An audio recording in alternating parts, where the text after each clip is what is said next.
Welcome back to the channel, and today I'm joined by Fight Academy Ireland featherweight Matthew Elliott ahead of his monster domestic clash against Ryan Shelley this Saturday, 25th of June, a Cage Warriors 140, a mouth-watering domestic matchup that'll kick off the main card, kicking off at 9 p.m. on UFC Fight Pass. How are you doing today, sir? I'm doing great. I love the way I say monster. I'm the monster here at featherweight. You're the monster. I'm the monster. Not Ryan Shelley, no? No, he looks like your man. Did you ever watch Bug's Life? Did you ever see Slim, the stick insect that works at the circus? He looks like him. I don't remember that one. That's not a monster. That's a terrible thing to say. That's terrible. I can't be having this slander here. These are two Irish fighters. I pick no sides here.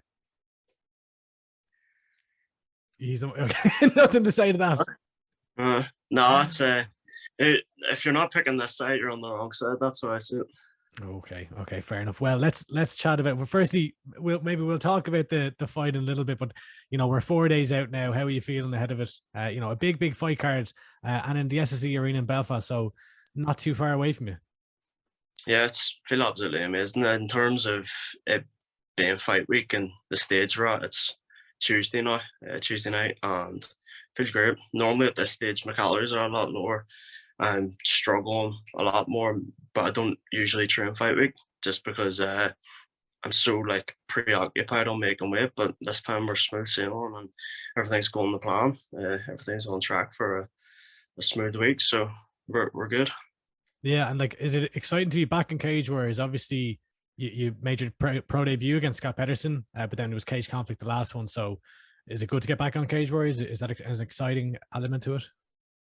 It's unreal. I think it's more so the fact that it's in the SSE that it's a big opportunity in terms of being a fighter. All you can do is ask for opportunities, and I've been handed the golden goose. It doesn't get any bigger than this. So yeah, in terms of Cage Wars, UFC Fight Pass, we'll be streaming it live. So it's got the most eyes on it at any European show, and I'm looking forward to it. Looking forward to stealing the show. Yeah, we had Reese on the L Triangle, and he was kind of saying the same, where he's fighting for a belt in the main event, but it's the occasion, it's the SSC Arena that is the most important to him. Why is it so important to you as well? I remember the first MMA show I went to watch live, maybe in the second. It was the UXC. Rodney fought Alex Moore, so he did, and that was years ago, and I just remember being there. I was only a kid, I was only 14, 15. And when you're there, it's kind of imagine getting the fight in this place. Because MMA shows don't really happen too often to this kind of magnitude, especially the Odyssey hasn't held an MMA show since 2017 or 18, Bama, whenever Park fought Redmond, I think. So if they're few and far between. So hopefully this is the start of something with Cage Wars and them coming over the Odyssey and coming to Belfast. And if we blow the roof off the place, hopefully we'll be back shortly. When you said you were just a teenager when you were at that event, would you have ever expected to be fighting there, 10 or maybe quite 10 years later? Yeah, 100%. 100%.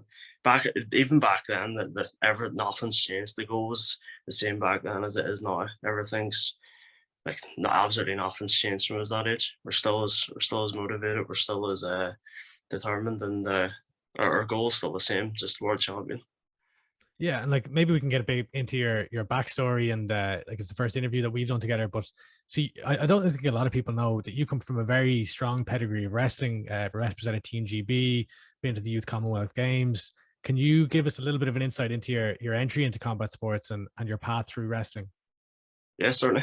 So I started judo at 8, and whenever I started judo, I think my dad kind of pushed me into it because I was a bit of a fat kid. Well, I wasn't really a fat kid, but I wasn't really doing anything with myself.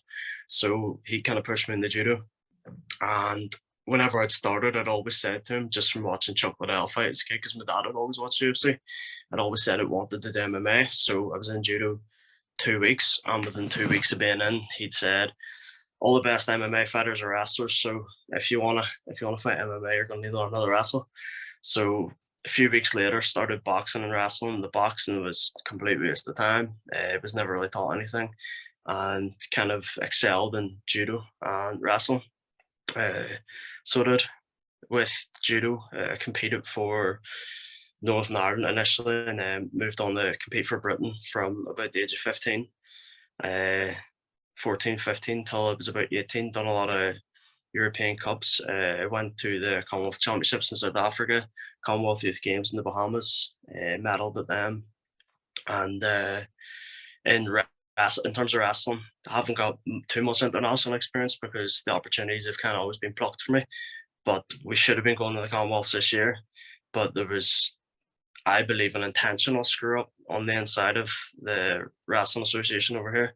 And in 2018, I was screwed again for the Commonwealth. So in terms of wrestling, What do you mean? Sorry to interrupt. What do you mean by screwed? So basically, it used to be Northern Ireland Wrestling, and then became Wrestling Northern Ireland or something. So it used to be, it basically used to be ran by a different person, and they did everything to shaft me and my club for years. So they did, and then my coach Stu had finally gotten control of the governing body, and he'd kind of got a seated position, and he put Bruce Irwin in charge of paying a fee, and all that needed done was a £50 fee, and there was the funds there to be paid and stuff. And because that fee wasn't paid by the deadline, which there was plenty of time and plenty of notice to do so, Northern Ireland wasn't given a place for wrestling on the Commonwealths. We were supposed to be guaranteed a place, especially with me having seen the results and stuff. But because it wasn't paid, it we never got given a place. But 2 weeks before that or something, there was the person who previously ran NI Wrestling was at Bruce's wrestling session. So I don't know how I feel about all that. I think there may be something going on, but wrestling's some shenanigans. Wrestling's kind of on the it's been put in the back burner anyways. I think the opportunities there they've kind of just passed me for the most part. So that's why I was always, my hand was more in judo coming through, because judo was presenting me with opportunities. So it was I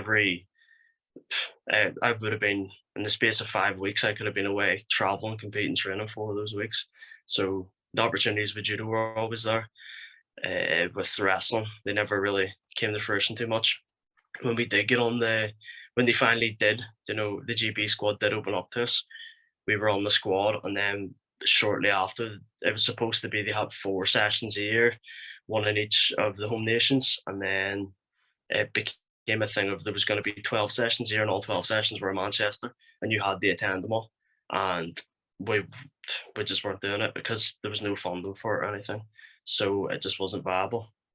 So unfortunately, wrestling opportunities have passed me by, but I've always trained wrestling, always kept a love for it, and would love to do something more of it. But here we are now. We finally we've made the bridge across the MMA, and now this is where my focus is. Yeah, I mean, it's pretty interesting that you say kind of like they pass you by, because when you look at your achievements in judo and wrestling, you have achieved a lot. When you look you up, you have a lot of accolades associated with you. And am I right in saying that you were on the same team as Muhammad Makayev on the wrestling team?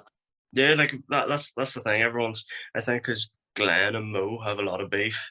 There's kind of that thing there where me and Mo might have beef or whatever, but me and Mo were friends. Like, I remember being like 14, 15 years old, and Mo was sitting showing me his phone and showing me him texting Habilov and all these people, because at the time me and Mo had always talked to each other about us both wanting to do MMA.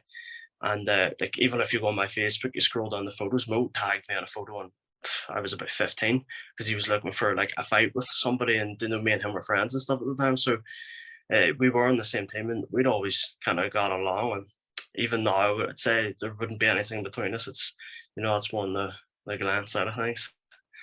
It wouldn't be like yourself or Glenn to be outspoken or get into a bit of a spat. No, not at all. But I try to keep my beef with people who I have a chance of fighting. Glenn's just, everyone's on the chopping block. If he's not fighting him, he's if you actually go on, there's like UFC fighters, and you could go to the comments or the things, and Glenn's calling them bums and all, and like he's just sitting at the house just slabbering everyone. So I try, but unless I'm gonna be fighting them, I try to avoid Yeah. getting into any confrontations. It's just a waste of time. Yeah, seeing as you do have the experience with them, how good is Muhammad Mokaev? I genuinely, I couldn't tell you. I've never actually wrestled. No, I've never trained with him. Whenever we were at the sessions, like, mate, there's about at least 10, there's about 10 kilo between us. Back then as well, he was probably walking around about 63, 64 kilo, and I was walking around 72, 73 kilo. So I've never actually been on the mat, and like we were always sharing a mat together, but I've never actually wrestled with him. So I couldn't actually tell you. From seeing him in competitions and stuff, he's definitely a good wrestler. As far as the domestic scene goes, in terms of Britain and stuff, he's definitely good, and he's definitely accomplished. Yeah, and look, it sounds like your entry into judo, into wrestling, it had MMA in mind at the back of your mind, did it? Yeah, everything, like MMA has always been in the back burner. I actually remember getting in trouble because whenever I used to train up next gen, we were took to Devils Fight Club up in Antrim for, it was like an inter-club sparring kind of thing. But I'd posted a video of it afterwards, and at the time, I think I just went to my first European Cup or something, and NI Judo had just started putting a lot of backing funding wise into me. My judo coach kind of got roped into things by other judo coaches, because there was always this thing of, they were like, oh, Matt's like a favourite or something. Like, I wasn't a favourite, it was beating everyone over here, where you get people with numpties in their club and they weren't getting any funding, and they were complaining about it but they weren't getting funding because their players were terrible. And it kind of like, I give them ammunition to use against me. And I remember my coach pulling me one side, and he's like, if you want to do MMA down the line, that's fine. But when you're doing judo, you can't be like public about it, because back then I was training MMA from up in next gen anyways, once or twice a week from 13. Like, so they're pretty much telling you to hide the fact that you're training MMA, to kind of disassociate from it. Yeah, back then it's like French judo and stuff had actually banned French athletes from judo if they had previously competed in MMA, because what they were finding is, because judo wasn't a national sport over there, judo players would go, they'd have all this funding and stuff put behind them, they would maybe come up number 2 in the country, and whenever you've such a deep talent pool, number 2's, there's razor thin margins, but you might be getting passed up on all these competitions and opportunities. So they were going and taking an MMA fight, realizing they didn't like getting punched in the face and coming back. And the way the French Judo Association had seen it is, we've put a lot of time, effort, funding in you, and you're now going to leave for another sport. So they'd actually put a ban on it, and that if you went across, the second you took a fight or participated in MMA in any kind of which way, they would ban you. So they would. Yeah, it's crazy. So then when did you start MMA? Like, when you started judo and wrestling, were you also training MMA? Or I know you said the boxing wasn't really worthwhile for you, but which gym and when did you enter into MMA? I started MMA when I was 13 up at Next Generation with Rodney. At the time, I'd actually been up the fight a few times, so I had, for like NI wrestling sessions and stuff, they used to be held up there. So I've been up to the gym, I was familiar with it. And it's actually quite strange, because I did say to myself, I was always like, I'm gonna train here once I'm old. I was like, I'm gonna train here once I'm old enough, but I would have been like 11 or something at the time. And at the time, Fight Academy like didn't have kids or teenager classes. I think they'd only just started up really, or they weren't that long started up, and you had to be 16 to join. So my dad has a mate from Ballymena, and he'd actually got me into, actually I think it was BJJ first with Rodney up in Ballymena, and they would take you into the kids class, or like the beginners MMA program from 13. So when I was 13, started training up there once or twice a week. So did, and that's whenever things took off. It was up there for about 5 years before my first amateur fight. So where would, like, if you were to say to rank your skill set, I think from an outside perspective, you would look at you and say, you have the wrestling accolades, you have the judo accolades, grappling is kind of your thing. When it comes to your striking, where would you compare your striking to your grappling at the moment? I think if you'd asked me the same question whenever it was my pro debut, I would have told you that it was like 95% grappling and then 5% me throwing an overhand. So it was like my striking wasn't it wasn't great by any stretch of the imagination. And then I'd say over the past year we're not too far off it being 50-50. I think over the past year, just working a lot more with Liam. Liam's taking more striking classes up in the gym, so working more with him, working a lot with Donard, Bounty, D Walsh and stuff up in Guyana as well has definitely brought my striking on leaps and bounds. So it has. So I'd say over the past year, my striking's improved more than Man City when they were bought by the Arabs. So it has. So reflecting on that. So I'm comfortable everywhere. I comfortably say I beat a lot of strikers and striking that. So and as for grappling, it's no longer a thing of I need to wrestle. It's a thing of I choose to if I want to wrestle, I wrestle. So it is. I think it was kind of evident in your last fight against Michelle De Silva at that first round, especially. I was there cage side and I was thinking, Jesus, you came out and it was a striking clinic really for the first round. Obviously it was a tough fight, a very grueling second and third round for you. How do you reflect on that fight now? And were there kind of positives and negatives maybe to take away from it? I think it's more so positives just to take away from it. Before the fight, I was out of the cage for a year. So between my pro debut, was supposed to fight in August. Boy does a runner, supposed to fight, couldn't get matched across UK or Ireland. Finally get some Italian boy to fight me in December, break my hand, and was out of game. Stupidly enough, cut my cast off like 2 weeks after having it on because I was just frustrated. Tried to get back into training and then tore my LCL before the fight in March. But at that stage, I think my head was just kind of that wrecked from that fighting that I was like, I'm still fighting. I think the only thing with it was it kind of mentally burnt out. So leading up to the fight, it happened about 3.5 weeks out, and for those last 3.5 weeks, I wasn't in the gym at all. So I was just going to like your regular like fitness gym, so to say, just like my local leisure centre, and I was doing like 15 minutes on like a still bike, and that was it. So I wasn't training hard at all, and I desperately took my foot off the gas, and it showed. Whenever I went out, I still felt smooth. I still felt sharp and stuff. But then hit the second round, I couldn't feel my legs. I was like, right, okay. So I think it was more just a reflection of like, okay, coming up to the fight, you can't bank on the work you've already done, and I still need to be training hard up until, because kind of once I got that injury, I was just like, right, okay, I'm just gonna rest. Everything was kind of, but like even using the bike and stuff was hurting my knees, so I wasn't training hard at all. I was never pushed. I wasn't around any coaches or anything, so there was never anyone to push me, and I was literally just using the sauna and jumping on the bike. So cardio desperately crashed. But even outside of that, I think watching it back, I'm still like, there's a lot more shots I should have threw in the first round, which I didn't throw. A lot more shots I should have, that were open there to be thrown, that I didn't throw. And I think that was me being overzealous, almost just headhunting. So it was like I went out and I had it in my head. I was like, I'm blowing his face off and I'm going to get the first round KO. And then I'd kind of hit him with quite a lot, and he was still there. And by that stage, I'd emptied the gas tank.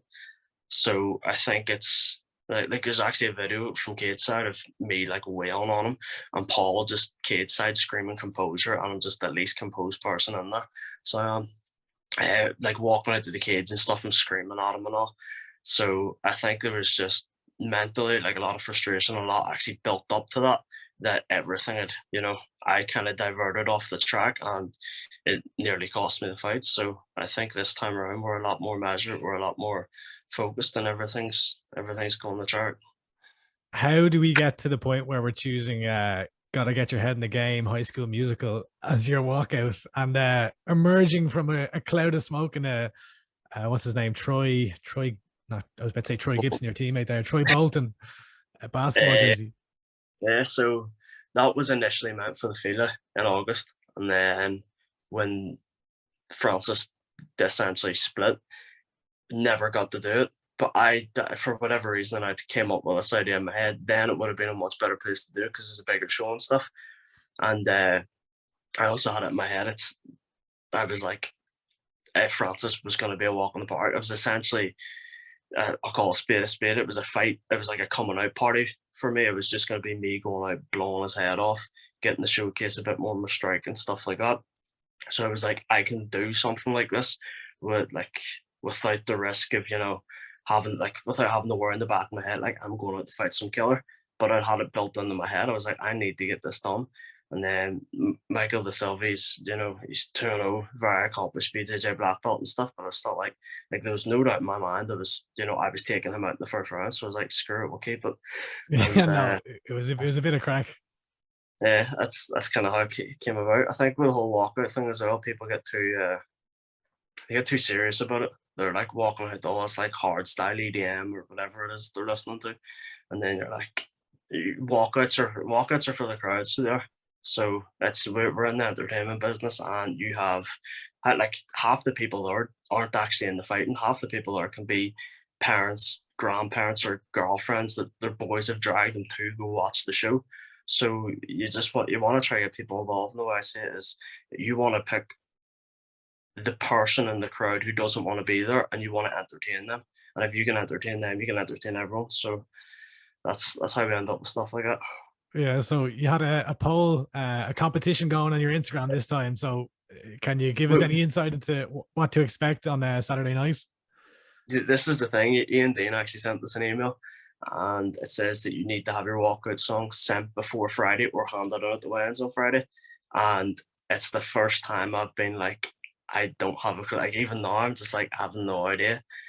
For my pro debut, I pulled it as well, but I think then because the Lion King won, it was it was like, right, okay, this kind of suits me. But then I don't even know why Akon was in that, but Akon ends up winning. I'm like, I'm not walking out to that because it's just a terrible song. It's just not me. So I think I've kind of like fell back to square one. I'm like, I actually don't know what I want to walk out to. I'm still, there's a couple I'm sitting there with, and I'm still thinking about the I think it would be a good one, but Which one? the Amarillo by Tony Christie. Okay. No. I think I'll give you my opinion. I think you got to keep it along the same lines. You had the Lion King, you had the High School Musical. Go as cheesy as possible, as cheesy as less manly or macho or whatever you want to say. Anything that's nothing to do with fighting. I think you just go the complete opposite way and keep going along those lines. I think, yeah, that's what I kept thinking in my head was both my pro fights have walked out the essentially Disney songs, and I was like, should I keep it on the track and should I just have it? Let it go, 30, Frozen. Yeah, I'll be 30-0, 40-0 running out a Disney song, so that's the way I want it. Yeah. So look, let's talk about the fight. You had an interesting turn of phrase about blowing a guy's head off, and I think that's exactly what you posted to Ryan Shelley, tagging him saying, "I'm going to knock your head off your shoulders." Look, when the fight was first presented to you, it's obviously two Irish guys. Team KF and FAI have a very good relationship from what I've seen. The people come up and down, sparring each other, training with each other. What's it been like taking this fight against Ryan? So I wanted that fight. I didn't think they would take that fight. So they've took that fight off the basis of me gassing out in my last fight, not knowing the circumstances beforehand, or not knowing kind of what way I was mentally or how I was training beforehand. They've took that, and their game plan for this is, let's gas him out and we'll try to get a late finish. Even when I did the energized interview with Ryan, he mentioned it was a decision or late finish, and it's like, no, I'm not gonna gas this time, so I'm not. So but apart from that, I don't know why they took the fight. I actually think it's a bit strange because they turned me down they'd asked Ryan to fight me last August. They'd asked them to fight me in December, but now because they can kind of see like a kink in the armor, they're like, all right, we'll get him now. Well, I wanted Ryan Shelley anyways. I spar Ryan Shelley. That's how I blew my knee out, and I blew my knee out. Well, we'll not talk about that or anything. I don't believe you should talk about spar sessions or what happens. No, please do. But but I know how it goes. Like I know how it goes with Ryan Shelley. So like I seen him beat Magdy Grieve for a start. Like they were like I listened to Chris Field's interview in the Old Triangle, and they were like, "Yeah, this dad just Danny wrestle all this year crap." He's not a wrestler. The guy's never wrestled in his life. He's a striker, and he strikes at range and throws spin kicks and all this year crap. That's Ryan's game. So he fought a world champion at his own game, and it's like there's like what are you doing? And then Magdy just quit. So he did. Once he got a bit tired, he quit. So no, I'm still confused. I seen he beat Magdy. I was like, I don't know, 4 finishes. I want his O. I want to be. Matthew Elliott is his loss, so I wanted him, but I didn't think they were going to give him that fight. I didn't think they would take that fight if he got offered it. And then I thought Cage Wars would have tried keeping us separate because 2 Irish lads, home show, all the rest of it. I thought they would have diverted it different ways and tried to get us both wins, but they've just booked him his funeral, so they have. But you're pretty confident then, based on the knowledge from those spars, that you're going to walk away victorious. Even before the spar, I'm completely confident because I genuinely do not believe Ryan Shelley wants to fight me. There's nothing in the world that can convince me he wants to fight me. Why do you think that? Because he knows how it's gonna go. Like he knows how it's gonna go. Like if you look at it, where does he beat me? He's not gonna beat me in striking. I'm gonna punch the head of him. He can't grapple me. And so say if you actually look at his fights, Liam Malloy grappled him. It was murder him in the grappling. Liam Malloy's grappling shite. Let's be honest, it's not good at all. Magdy's grappling's not good, and Magdy was murdering him. So the thing is, he can't catch up with my level of wrestling in 8 weeks. He can't catch up with it in 8 years. So he can't catch up. So I know for a fact that if I want, I can just go out, grab him and paste him. And there's absolutely nothing he can do about it. So it comes down to 2 things. He tries to jump on my back and get a rear naked choke, in which case I'm just going to throw him off me and beat the face of him. And the other thing is that he outstrikes me, but he's not going to outstrike me. I know he's not going to strike me. I don't actually rate his striking all that much. He strikes well from a distance, yes, with all the taekwondo and stuff, but his boxing's not that good at all. He does some okay work in the clinch, but he stands tall. He leaves his chin up, so he does. So there's absolutely no doubt that I'm going to take him out. So there's not. I think I want to know where. If he is confident, I want to know where his confidence is coming from, and I think it kind of just shows. Like I've tagged him in a few things, and like I've kind of put up a few things, kind of that engage something out of him, and he's replied to nothing. You pulled the Ben Askren move of crushing the watermelon. Yeah, like do you know what I mean? Like if that's his head, I'm just blowing through his head. His head will pop. So it will. And has there been any back and forth between? Has he bit at any of your chomps? No, well, there was a comment on the Cage Wars post when it was first announced, since somebody playing Marvin Gaye because I'm gonna fuck this man. Didn't reply to that. Jesus Christ. I didn't reply to the one about me saying that it was Ryan Shelley was gonna go 4 and snore. Didn't reply to that, and he's seen all this stuff. The only one he replied to is I put a video up the other day of 2 guys with no arms trying to kick each other, saying this is how Ryan Shelley fights, and he just replied saying ha ha ha. But that's the most engagement I've got out of him. So this I know some people don't want to engage in a back and forth, but I definitely see that as a lack of confidence because I'm willing to engage in back and forth. I'm willing to put it out there that I think I'm going to beat the face of them. So I think whenever you go on interviews and stuff, and whenever you do things like commenting on posts and going on social media and kind of pushing that back and forth, you do put yourself in a very vulnerable position of if you lose, you've got a lot of people just ready, aiming the gun at you, just ready to pull the trigger to unload on you. And I'm comfortable putting myself in that position, and I don't think he's comfortable putting himself in that position because I genuinely don't believe he's confident that he's going to beat me. A couple more questions. We'll shift away from the fight. Well, what's the story with Instagram? Why do you have 2 Instagrams? Are you in a beef the same way Paddy Pimlet is calling them lizards? What's going on there with Instagram? Yeah, well, they are all lizards. So basically, my other Instagram got banned for posting COVID misinformation, apparently. but yet they have came out and said that the fact checkers who are actually doing it are all funded by liberal organizations. It's just all this globalist crap. You can't say anything or else you get shadow banned and censored and all the rest of it. Like, I had stories that were getting 80 views, on the story after it we're getting 120 views, and it's like, you need to look at the first story to see the second story. So they were like shadow banning me quite a lot, and then it's like, I've over 2,000 followers, so there's no way I'm only getting 80 views on the story. And what it was I couldn't be tagged in anything.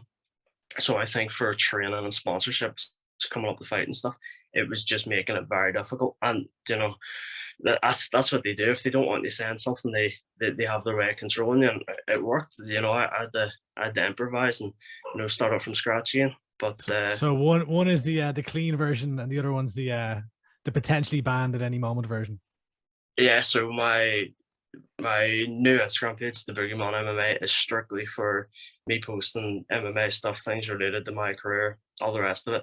And I'm going to keep all my so-called conspiracy theory or Bill Gates hating or, you know, monarchy hating or Joe Biden hating stuff off of that for now, anyways, until I get big enough to when I can just throw myself out there and go, right, okay.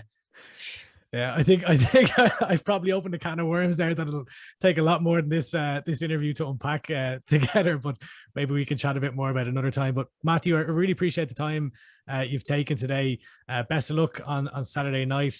I've no dog in this race with two Irish fighters, but I'm looking forward to it. It's going to be a great scrap. Look, you come in with a phenomenal grappling background. You can strike too. To play devil's advocate, which you won't like, Ryan Shelley comes in with a fantastic striking background and has now proven himself to be a decent grappler too. So maybe you disagree with that, but I think it's a great clash of styles. I'll give him credit. He's 4-0 with 4 finishes, so he shows up and fight there. You know what I mean? There's only so much I can say about him, but at the end of the day, he's a squeaky clean record of pro. He's went out there and got the job every time it's done. He's beat everyone put in front of him.